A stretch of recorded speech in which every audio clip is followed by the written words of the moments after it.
ஹரே கிருஷ்ணா. பால்குண மாதத்தின் 24ஆம் அத்தியாயமான 24ஆம் நாள் கதை இனிதே துவங்குகிறது. இன்றைய பால்குண மாத கதையை துவங்குவோம்.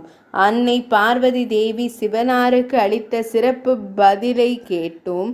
இன்றைய பால்குண மாத கதையில் இந்த கதையின் முந்தைய அத்தியாயத்தில் சிவனார் இமயமலையில் வசித்து தீவிர தவம் செய்து வருவதாக செவிமடுத்தோம்.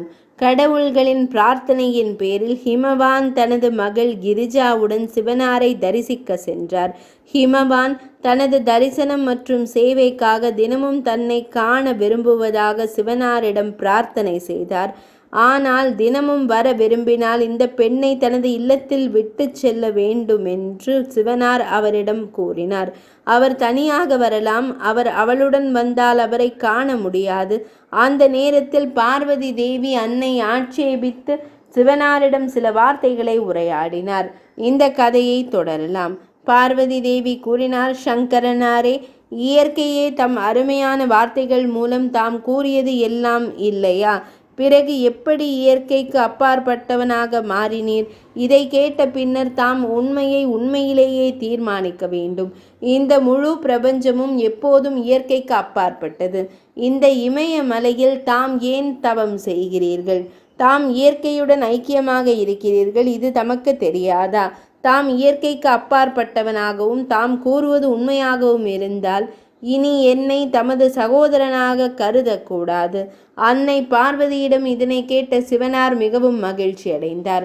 அவர், முனிவரே, பாஷ்யனி தேவி பார்வதி தினமும் எனக்கு சேவை செய்ய வேண்டும் நீ என்றார். இப்போது அரசர் அன்னை பார்வதி தேவியுடன் சிவனாரை தினமும் காண முடியும்.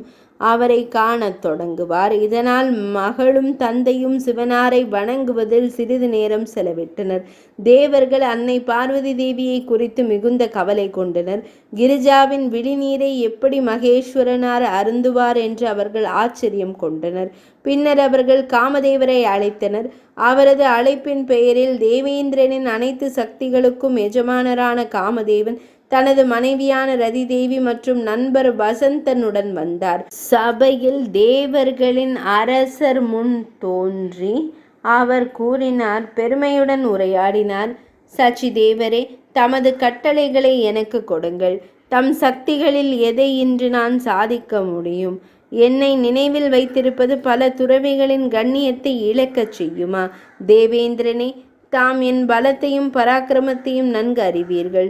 சக்தியின் மகனான பராசர முனிவரும் என் பராக்கிரமத்தை அறிந்திருக்கிறார். அதேபோல் பிருகு மற்றும் பல முனிவர்களும் என் சக்தியை அறிவார்கள். மிகுந்த பலத்தையும் பராக்கிரமத்தையும் கொண்ட கோபம் என் சகோதரன். நாம் இருவரும் முழு உயிருள்ள மற்றும் உயிரற்ற பிரபஞ்சத்தையும் வென்றுள்ளோம். அவர்கள் அனைவரையும் இருள் கடலில் மூழ்கடித்து விட்டோம். காமதேவரின் பெருமைமிக்க வார்த்தைகளை கேட்ட தெய்வங்களின் அரசரான தேவேந்திரன் அவன் முதுகில் தட்டி, துணிச்சலான போர் வீரனே, கடந்த காலத்தில் நீ செய்த பராக்கிரமத்தை விவரிக்க இயலாது. எல்லா கடவுள்களும் தம்மால் தோற்கடிக்கப்பட்டு விட்டன என்றான். மன்மதனே, நீ எப்போதும் எங்களை வெல்லும் திறன் கொண்டவன். இந்த நேரத்தில் தெய்வங்களின் விருப்பங்களை நிறைவேற்ற சிவனாரை தாக்குவாயாக. மகான் சிவபெருமான் அன்னை பார்வதியை திருமணம் செய்யும் அளவிற்கு முயற்சி செய்யுங்கள். கடவுள்களின் இந்த பிரார்த்தனைகளை கேட்டதும் முழு பிரபஞ்சத்தையும் கவர்ந்த மன்மதன் தனது அதிகாரிகளை அழைத்து கொண்டு மிகுந்த அவசரத்துடன் புறப்பட்டான். இமயமலையை அடைந்து சிறந்த போர் வீரரான காமதேவன் ரதி மற்றும் வசந்தனுடன் இணைந்து எல்லா இடங்களிலும் அலங்கரிக்கப்பட்டவராக தோன்றினார். அவர் சிவனாரை விட பினாகத்தின் நீரை வெல்ல விரும்பினார். ரம்பை, ஊர்வசி, புஞ்சு கட்சலை, சுகேசி, மிஸ்ரகேசி, காமதேவரின் பணியில் உதவ அழகான திலோத்தமையும் அதே வரிசையை சேர்ந்த பிற தேவதைகளும் வந்தனர். திடீரென்று வானம் இரவிங்கேல்களால் மூடப்பட்டது. அசோகர், சாம்பா, மாம்பழம், ககி, சுவி, கடம், நீப், கரோஞ்சி, மையல், அமல்தாஸ், மல்லிகை, திராட்சை கொடிகள் மற்றும் ஏராளமான நாக, குங்குமப்பூ மற்றும் பிரிதிக்ஷ் வகைகள் பச்சை நிறமாகவும் பசுமையாகவும் பழங்கள் மற்றும் மலர்களால் நிறைந்ததாகவும் தோன்றின. இந்த நேரத்தில் நல்லொழுக்கமுள்ள காமதேவர் கேதுரு மரத்தில் தனது வில்லை வளைத்து தனது வில்லில் அம்புகளை வைத்து சிவபெருமானை கண்டார். அவர் ஒரு உயர்ந்த இருக்கையில் அமர்ந்து தியானத்தில் மூழ்கினார். கங்கை அவரது மெட்டி முடிகளில் தங்கியிருந்தது. நில ஒளி அவரது நெற்றியை அலங்கரித்தது. அவரது உடலின் பிரகாசம் கற்பூரம் போல தீவிரமானது. ருத்ராட்சம் மற்றும் விபூதியால் அலங்கரிக்கப்பட்ட அவர் அற்புதமான பிரகாசத்துடன் தவத்திற்கு தயாராக இருந்தார். வசந்தன் காமதேவருடன் இணைந்து மகாதேவரை தனது அம்பினால் துளைக்க விரும்பிய போது அந்த நேரத்தில் உலகத்தாயான அன்னை கிரிஜாதேவி தனது சாக்கியர்களுடன் இணைந்து சதா சிவனாரை வணங்க வந்தார். அவர் சந்திரனின் கதிர்களைப் போல அழகாக இருந்தார். நீர்கந்தரின் கழுத்தில் தாதுர மலர்களால் ஆன மாலையை அணிவித்து அழகான வந்தனர் பிணைப்பால் அலங்கரிக்கப்பட்ட 3 விழிகளை கொண்ட சிவனாரை கண்டாள். இதற்கிடையில் வசந்தத்தின் உதவியுடன் காமதேவன் சமோகனன் என்ற அம்பினால் மகேஸ்வரனாரை துளைத்தார். அம்பின் தாக்கத்தால் சிவபெருமான் மெதுவாக விழிகளை திறந்து மிகவும் மங்களகரமானவர்களை கூட மங்களகரமானவர்களாக மாற்றும் ஒரே தெய்வமான அன்னை பார்வதி தேவியை நோக்கினார். ஆனாலும் இன்று இந்த பார்வதி தேவியின் பார்வையை அவர் ஏன் இழந்தார்? எங்கிருந்து, யாரிடமிருந்து யார் எனக்கு இந்த தாங்க முடியாத செயலை செய்தார்? கருணையுள்ள இறைவனான சிவனார் எல்லா திசைகளிலும் கண்டார். அந்த நேரத்தில் தெற்கில் காமதேவன் தோன்றினான். அவர் தனது வில்லை வட்ட வடிவில் இழுத்து தனது அம்பை குறிவைத்து மதனவரை சிவனை துளைக்க விரும்பினார். மகேஸ்வரனாரின் உக்கிரமான பார்வை அவர் மீது விழுந்தது. இறைவன் தனது 3வது விழியை திறந்து அவரை கண்டார். மதனை உடனடியாக தீப்பிழம்புகள் எரித்தன. அவர் சாம்பலாக்கி விடப்பட்டதை கண்டு அனைத்து கடவுள்களும் ஆரவாரத்தில் ஈடுபட்டனர். சிவனாரே, பிரபஞ்சத்தின் ஒரே நண்பனே, தேவர்களின் பணிகளை இப்போதே நிறைவேற்ற உயர்ந்த பிரகாசத்தை பயன்படுத்த வேண்டும்.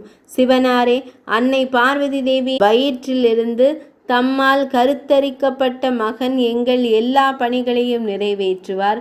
மகாதேவரே, தாரகாசுரன் அனைத்து கடவுள்களையும் துன்புறுத்தி உள்ளான். தயவு செய்து இந்த காமதேவனுக்கு உயிர் கொடுங்கள். அன்னை பார்வதியின் நீரை ஏற்றுக்கொள்ளுங்கள். மகாதேவனாரே, தேவர்களின் பணியை நிறைவேற்ற உமது சக்தியை பயன்படுத்துங்கள். கஜாகரனிடமிருந்து நம் அனைவரையும் காப்பாற்றினீர். காலக்குட விஷத்திடமிருந்தும் எங்களை பாதுகாத்தீர். ஆண்டவரே, பகவானே, இந்த காமதேவன் தேவர்களின் பணியை நிறைவேற்ற வந்திருந்தார். அவர் நமக்கு தீங்கு விளைவிக்கிறார். எனவே நீங்கள் அவரை பாதுகாக்க வேண்டும். தேவர்களிடமிருந்து இதை கேட்ட சிவனார் தேவர்கள் மீது கோபமடைந்து, தெய்வங்களே, நீங்கள் அனைவரும் ஆசைகளிலிருந்து விடுபட வேண்டும் என்றார். தேவேந்திரன் போன்ற தெய்வங்கள் காமதேவரை தங்கள் முன்னால் வைத்திருக்கும் போதெல்லாம் அவர்கள் நீங்கள் கண்ணியத்தை இழக்கிறார்கள். அவர்கள் வேதனையில் உள்ளனர், வறுமைக்கு ஆளாகிறார்கள். எனவே அனைவரின் அமைதிக்காக நான் காமதேவரை எரித்தேன். உங்கள் எல்லா கடவுள்களே, அசுரர்களே, மகரிஷிகளே, இப்போது மற்ற எல்லா உயிரினங்களும் அச்சமற்றவர்களாகவும் துறவரத்தில் மூழ்கியவர்களாகவும் இருக்க வேண்டும். இன்று நான் ஆசை மற்றும் பேராசையின் முழு பிரபஞ்சத்தையும் காலி செய்துவிட்டேன். தெய்வங்களே, இந்த பாவ ஆசைதான் துன்பத்தின் வேர். எனவே இன்று நான் அதற்கு உயிர் கொடுக்க மாட்டேன். கவனமாக கேளுங்கள். இந்த உலகம் உருவான விதத்தின்படி ஆசையே அதன் அடித்தளம். ஆசை இல்லாமல் இந்த இருப்பு எப்படி தொடர முடியும்? இந்த உலகம் ஆசையில் உள்ளது. அதற்கு மேல் உயர்ந்துள்ள உன்னதமான தாம் மட்டுமே ஆசையற்றவன். இதன் மூலம் முனிவர்கள், சித்தர்கள் மற்றும் சாரணர்கள் சதாசிவனாரை புகழ்ந்து வணங்கினர். அதன் பின்னர் அவர் உடனடியாக தியானத்தில் இறங்கினார். ஆசையின் கடவுளை எரித்த பின்னர் மகாதேவர் எஜமானரானார். அந்த நேரத்தில் அன்னை பார்வதி தேவியின் நிலை என்னவாக இருந்தது? நாளை அந்த பகுதியினை நாம் கேட்கலாம். இன்றைய 24ஆம் அத்தியாயம் என்றழைக்கப்படும் 24ஆம் நாள் கதை இனிதே நிறைவடைந்தது.